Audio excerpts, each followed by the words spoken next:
आप तैयार हैं परमेश्वर की महिमा के लिए? आप जानते हैं वो कैसे अपनी महिमा को लेता है? हां,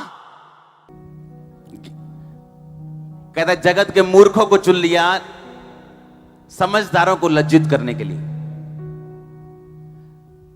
आपके मोहल्ले नगरों के बड़े लोग जो अपने आप को समझदार और बुद्धिमान समझते हैं और समझते ये इन्नू की पता चर्च चला गया, धर्म बदल लिया। परमेश्वर कहता मैंने तुझे चुना उन्हें शर्मिंदा करने के लिए, क्योंकि एक दिन वही लोग तेरे पीछे चलेंगे और चर्च में बैठे होंगे यीशु मसीह के नाम में।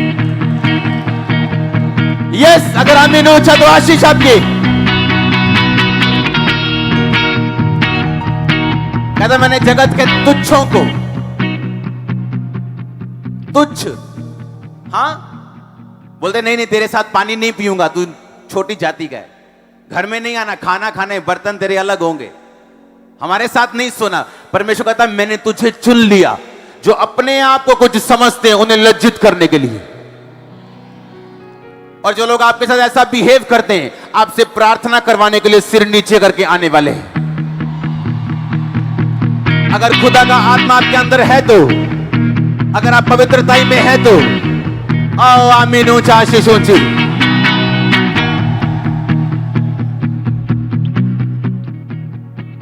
कहता मैंने जगत में जो कुछ नहीं है, जो तुच्छ हैं, जो कूड़े के समान ठहरे, मैंने उन्हें चुन लिया बलवानों को लज्जित करने के लिए।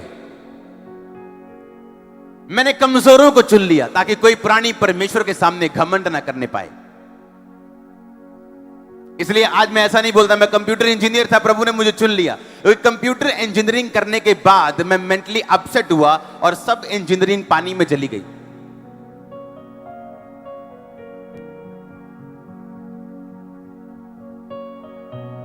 और जब मैं मसीह में आया तो मेंटली अपसेट होके आया था, और कोई नहीं जानता था कि मेंटली अपसेट वाला व्यक्ति एक दिन प्रीच कर पाएगा, हील कर पाएगा, यीशु मसीह के नाम में डिलीवर कर पाएगा।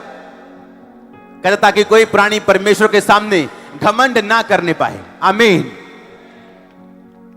अपने हाथों को उठाओ। ना तू सोच तेरे,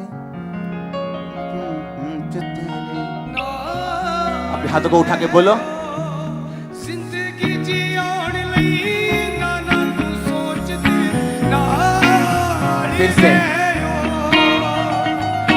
जिंदगी जीवन लई ना तू सोच तेरे, मेरा परमेश्वर। अपनी छाती पे हाथ रख के बोलो मेरा परमेश्वर, मेरा परमेश्वर, मेरा परमेश्वर, मेरा परमेश्वर, परमेश्वर।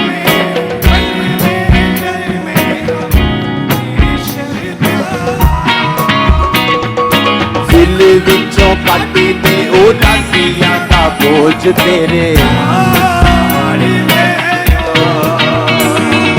दिल विचों काटी दे उदासियां का बोझ तेरे नाल है। जोर से तारीफ करो, जोर से, जोर से, जोर से, जोर से। आमीन।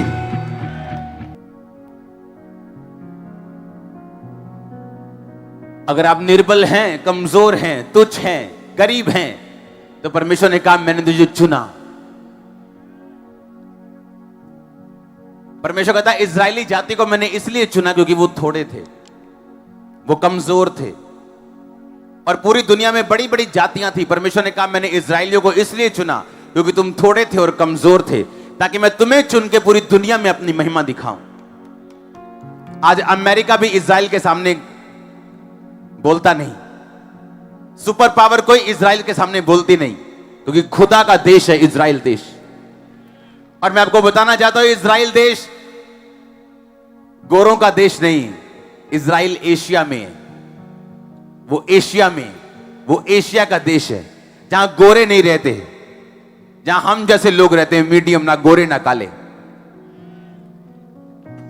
आमीन। परमेश्वर ने कहा मैंने तुम्हें चुन लिया अपनी महिमा के लिए। परमेश्वर के चुनाव को सिद्ध करने के लिए आपको उसमें खड़े रहने की जरूरत है। अगर बीच में शरीर घुसेड़ोगे तो वो अपने चुनाव को सिद्ध नहीं कर पाएगा। बीच में पाप को घुसेड़ोगे तो वो अपने चुनाव को सिद्ध नहीं कर पाएगा। परमेश्वर ने कहा अपने चुने जाने को सोचो कि तुम्हारा चुनाव हो गया, इसलिए अपने चुनाव को सिद्ध करो और परमेश्वर की भली इच्छा, सिद्ध इच्छा अनुभव से मालूम करते रहो। अपने शरीरों को और शरीर के अंगों को धर्म के हथियार होने के लिए सौंप दो। अपने शरीर को वैश्या के अंग मत बनाओ व्यभिचार करके, अपने शरीर को अधर्म के हथियार मत बनाओ। परमेश्वर ने कहा अपने शरीर को सौंप दो ताकि वो अपने चुनाव को सिद्ध कर सके, क्योंकि परमेश्वर ने किसी काम के लिए, किसी सोच के लिए, किसी बुलाहट, किसी बड़ी योजना के तहत आपका चुनाव किया। और ये चुनाव शारीरिक नहीं, ये चुनाव इत्तेफाक का नहीं। आप यहां इत्तेफाक से आज नहीं आए हो, खुदा का आत्मा आपको लेके आए, यहां पे उसके दूत लेके आए। आमीन। जितना ऊंचा ब्लेसिंग उतनी ऊंची चर्च। धार्मिकता के लिए मन से विश्वास किया जाता है और उद्धार के लिए मुंह से अंगीकार। आप जानते हैं मुंह और तलवार एक ही शब्द है बाइबल में। परमेश्वर ने कहा मेरा वचन दो धारी क्या है? धार का मतलब और मुंह का मतलब एक ही है बाइबल में। धार का मतलब है स्टोमा ग्रीक भाषा में, और मुंह का मतलब भी है स्टोमा। कहता मेरा वचन दो धारी तलवार है, यानी आपके मुंह से जो शब्द निकलते हैं वो एक धार की तरह होंगे।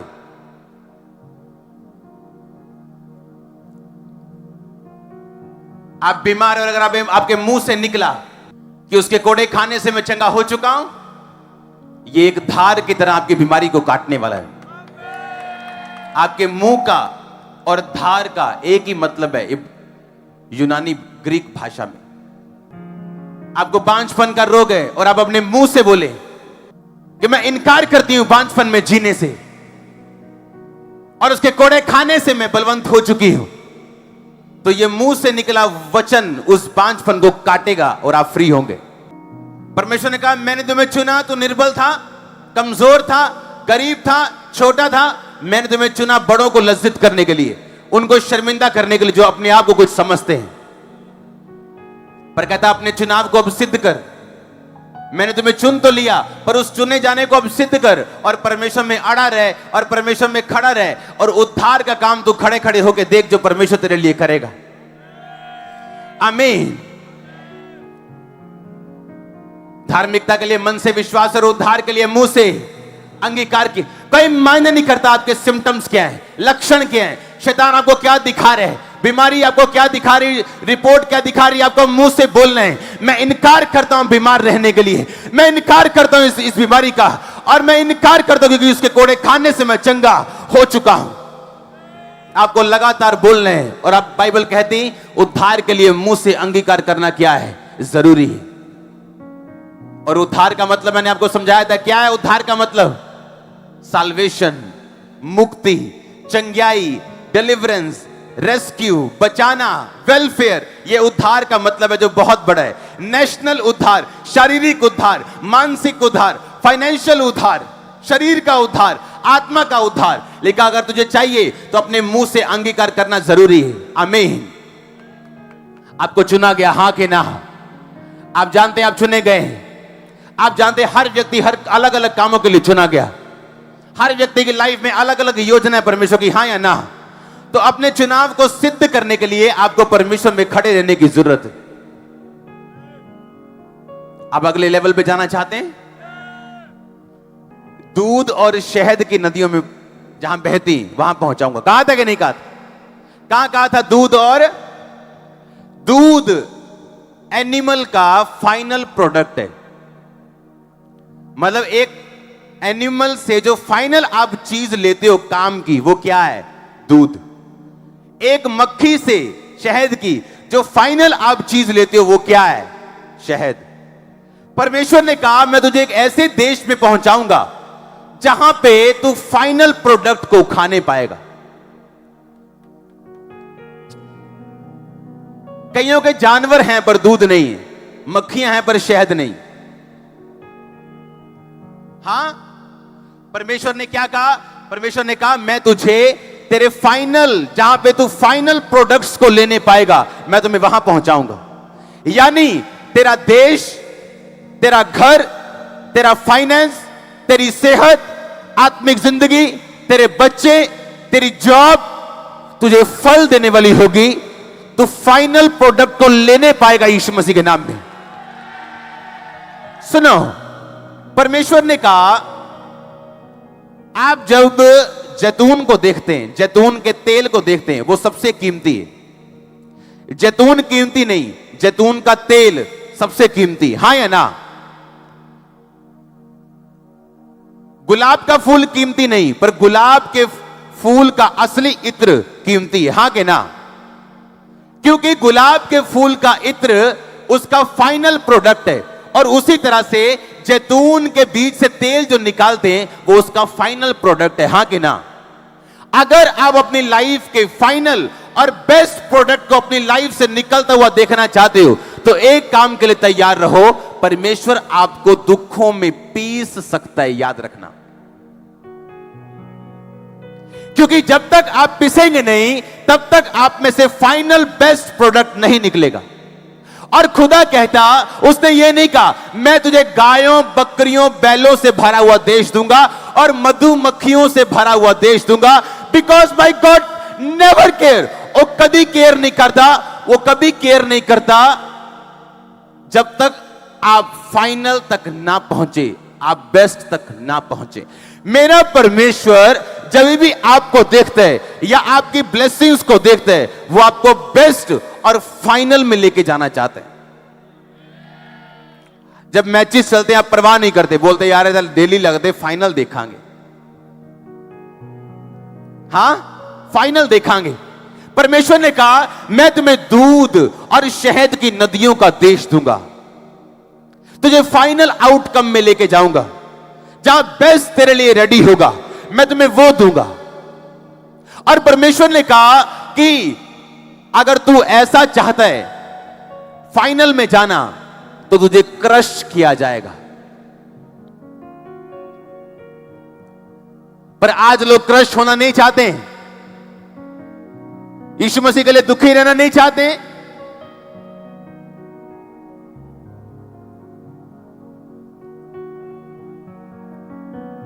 अगर प्रभु आपको दुखों की अग्नि में से अभी निकाल के कहीं भेजे तो आप धूम मचा देंगे कल सुबह प्रेयर कि खुदावंद ये क्यों किया, ये क्यों होया, मेरे नहीं ऐदा क्यों होया। देख मैं बाइबल भी पढ़दा, हुण मैं पवित्रताई दे विच भी हां, मैं रोजे भी रखदा, पर मेरा ये काम क्यों नहीं होया, या हुण मैं उल्टा होर दुखी क्यों हां।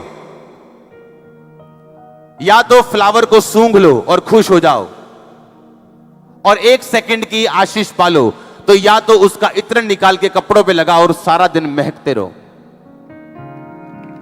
आप क्या चाहते हो? परमेश्वर ने मुझे बताया जो लोग अगले लेवल पे जाने के इच्छुक हैं उन्हें दुखों में रह के परख के लिए तैयार रहना चाहिए।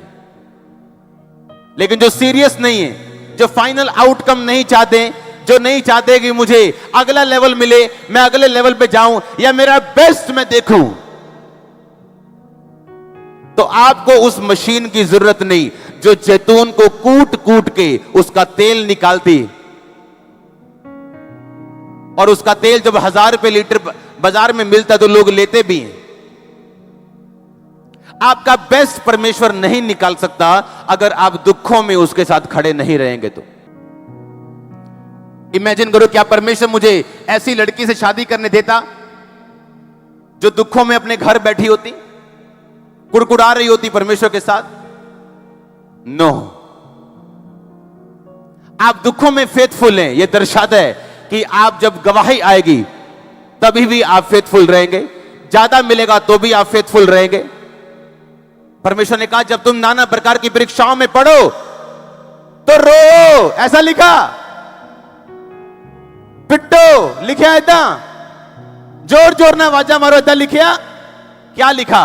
कहता जब तू नाना प्रकार की परीक्षाओं में पढ़े तो इसको पूरे आनंद की बात समझना। आनंद की।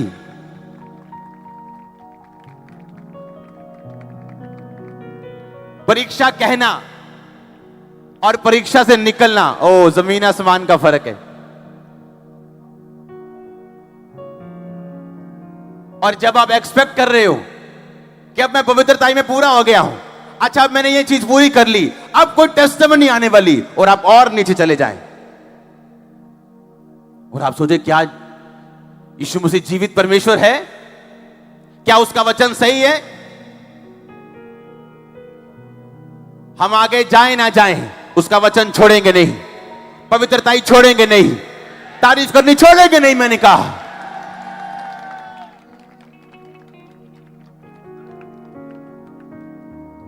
हालेलुया। अपने पड़ोसी को बोलो, मैं चलूंगा उसकी पवित्रताई में। आमीन।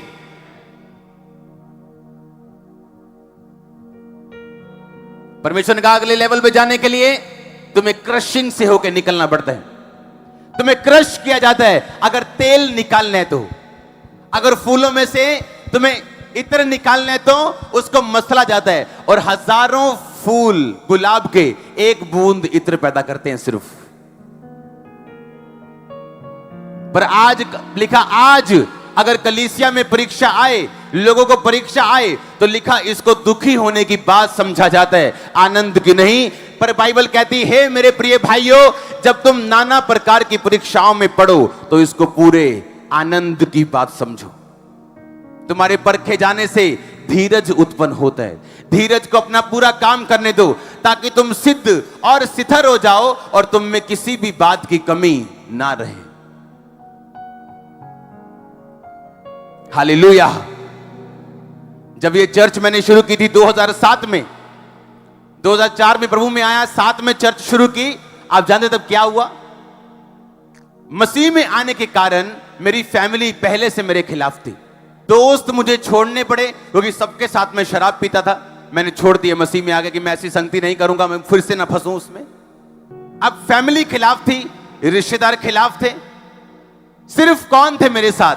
सिर्फ चंद क्रिश्चियन लोग, वो भी मेरे खिलाफ हो गए 2007 में जब मैंने मिनिस्ट्री शुरू की। अब मैंने कहा कोई बात नहीं, मैंने सेवा करनी, कोई विरोध हो, क्रिश्चियन करे नॉन क्रिश्चियन करे कोई भी करे, प्रभु तो मेरे साथ है ना। एक दिन मैं शाम को उठा, शाम को सो गया, मैं थोड़ा सा मैं बीमार फील कर रहा था। उठा तो मुझे बुखार था 101, और वो बुखार हटा नहीं। दवाइयां खा के, टेस्ट करा के इतना कमजोर हो गया, मेरे से कंघी नहीं कर होती थी सिर की। ब्रूसेलोसिस बीमारी होती, जानवरों से आती, वो बुखार खत्म नहीं होता। जब मैंने वो आर्टिकल पढ़ा तो मुझे लगा कि मैं मर चुका हूं, मैं मर गया हूं, अब खत्म होगी मेरी लाइफ।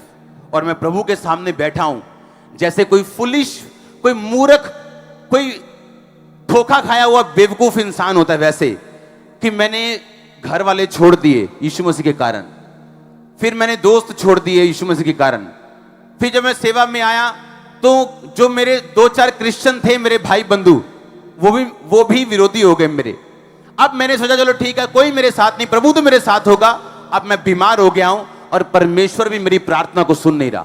मुझे ऐसा लग रहा था मुझे किसी ने मूर्ख बना दिया हो। मुझे ऐसा लगा जैसे किसी ने मुझे चीट कर दिया हो किसी ने, कि मेरा बना क्या, मैं मूर्ख बन गया हूं, बेवकूफ लग रहा हूं, इस टाइम फुलिश लग रहा हूं, खोता लग रहा हूं। क्या हो गया कि दुनिया छोड़ दी, लोग छोड़ दिए, अब क्रिश्चियन लोगों को छोड़ दिया, अब खुदा तो साथ था उसने भी मुझे छोड़ दिया, इतना बीमार कर दिया मेरे को। और सेवा करके पवित्रताई में 20% बोता था मैं, 10% नहीं, 20 से भी ज्यादा, और कोई जवाब नहीं। बाइक पे चलते रोना, डॉक्टर के पास जाके रोना, बाइक पे हेलमेट लगा के रोना।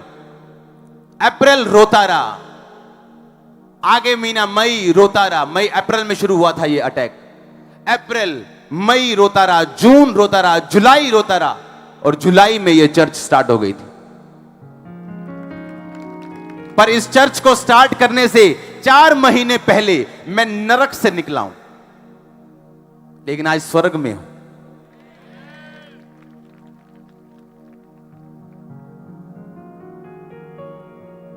और मेरी पहली बड़ी मीटिंग में हनेरी आ गई थी और लोग बोलते देखिया आई था पहला क्या ही शैतान वालों चर्च आ गई ना नेरी चाकते तंबू। मैंने कहा चिंता मत करो, सत्य प्रताड़ित किया जा सकता है, उसको हराया नहीं जा सकता, उसकी खिलाफत की जा सकती, उसको बढ़ने से रोका नहीं जा सकता। आमीन। इस चर्च को जहां बैठ के मजा लेते हो हर संडे खुदा की हीलिंग का, इसको शुरू करने से पहले जो मैं निकला हूं वो मैं जानता हूं और सेवा करते हुए बीमार रहा हूं और एक टाइम आया बिना दवाई के, बिना टेस्ट के, बिना मेरी प्रेयर के वो चीज मुझे छोड़ के जा चुकी थी। मैं अपनी वाइफ को हंसता हूं, मैंने कहा सेम ग्रेस रिसीव करनी फेसबुक पे। आमीन। ये ग्रेस ले सकते हो, मुझसे बड़ी ले सकते हो, पर क्या तुम चलने के लिए तैयार हो दुखों की भट्टियों में से? मैं नहीं कहता तुम मुझसे बड़े काम कर सकते हो और करोगे। बाप चाहता उसके बच्चे उससे बड़े करें, आप करो यीशु मसीह के नाम में मुझसे बड़े काम। पर क्या आप तैयार हो इनसे निकलने के लिए? आपके पास कोई नहीं होगा और खुदा भी आपकी बात नहीं सुनेगा, तब मुझे बताना चाहिए कि नहीं। ऐसे शुरू हुआ ये चर्च। तो जब तुम नाना प्रकार की परीक्षाओं में पढ़ो तो इसको आनंद की बात समझो।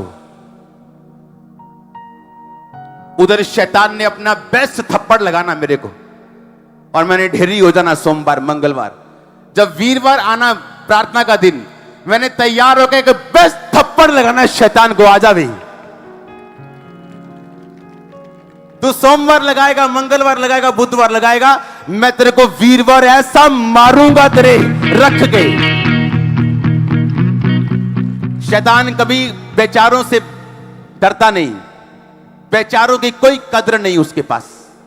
वो आपके एक मारे, तैयार करके मारो 10 उसके यीशु मसीह के नाम में। वो आपके बच्चे के ऊपर मारे, रखो रोजे 7 और भगाओ उसको यीशु मसीह के नाम में। और 10 बीमारों के नाम लिख लो, आपके एक मेंबर को वो बीमार करे, 10 बीमारों के नाम लेके मारो शैतान को जूते, 11 से जाएगा वो। हालेलुया। मैं जानता हूं परमेश्वर ने किस रीति से मुझे दाऊद कहता जब मैं शेर के सामने था खुदा ने मुझे बचाया, मैंने शेर को मार दिया। मैं भालू के सामने था, खुदा ने मुझे बचाया, मैंने भालू को मार दिया। अब इस गोलियत को भी मैं मार दूंगा।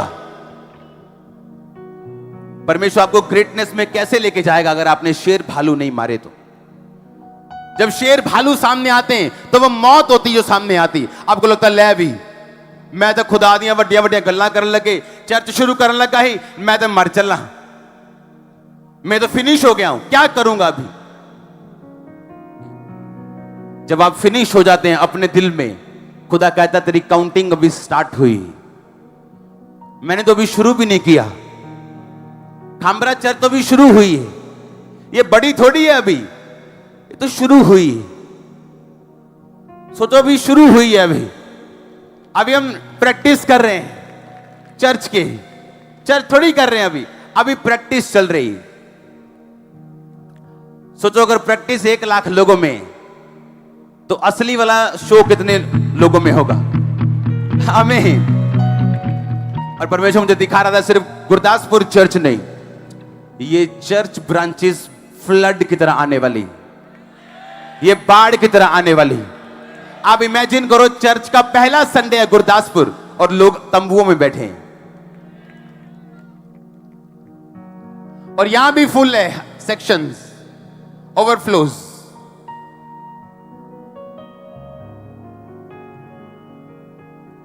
जैतून को जब पीसा जाता है तो जैतून को पसंद नहीं आता, पर जब तेल निकलता है वो उसका फाइनल आउटकम है। परमेश्वर नहीं परवाह करता किसी भी चीज की शुरुआत की, पर उसका फाइनल आउटकम क्या है, फाइनल क्या निकलता है, वो इस चीज की परवाह करता है। इसलिए वो दुखों में आपकी सुनता नहीं। कई बार आप बोले दर्द दूर कर प्रभु, वो सुनता नहीं। आप बोले दुख दूर कर, वो सुनता नहीं, क्योंकि उसे आपका लास्ट जो निकलना है उससे प्रेम है। और आप भी जब लास्ट निकलेगी आपकी ब्लेसिंग, आप परमेश्वर पे घमंड करने वाले हैं कोसों कोसों 100 टाइम। हालेलुया। अगर स्वर्ग में जाना है तो कुछ देर के लिए उस प्रॉब्लम से, उस दुखों से, दुखों की अग्नि से, उस भट्टी से निकलने के लिए भी तैयार रहो। चुनाव आपका, मेरा नहीं। मैंने अपना चुनाव किया था और कुछ कुछ सालों बाद हम चुनाव करते हैं अपनी लाइफ में।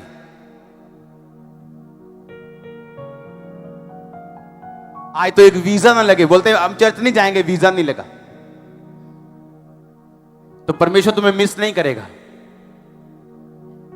उसने कुछ करना नहीं है तुम्हारे लिए, कहता मैं कर चुका हूं, इट इज फिनिश्ड, सब पूरा हुआ।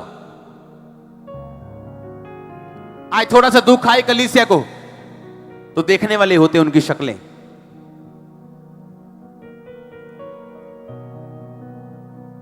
जब तुम नाना प्रकार की परीक्षाओं में पढ़ो तो कहता है इसको पूरे आनंद की बात समझो, पूरे आनंद की, कि परमेश्वर ने तुम पे भरोसा रखा है, कि तुम्हें वो परखने के काबिल समझता है और अब तुम्हें सामर्थ्य भी देगा, गवाही भी देगा, तुम्हारे बच्चों को मसीह में भी लेके आएगा।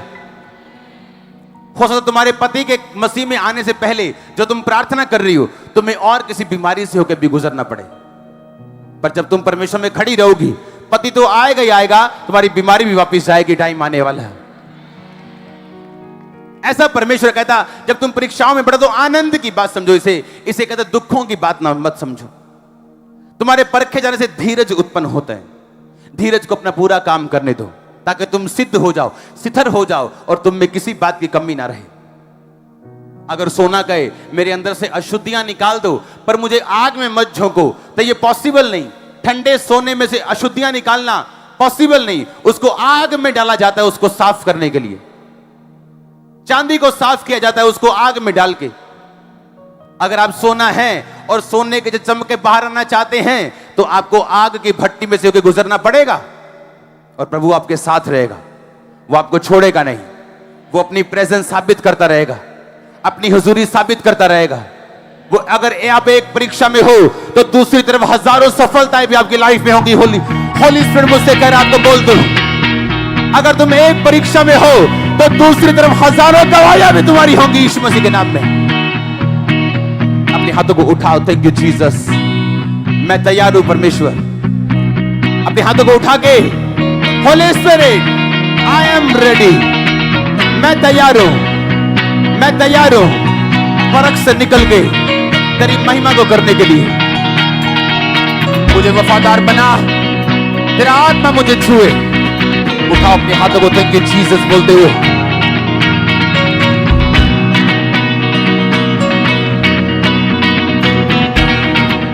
प्रभु यीशु मसीह के सामर्थी नाम में हम मांगते हैं,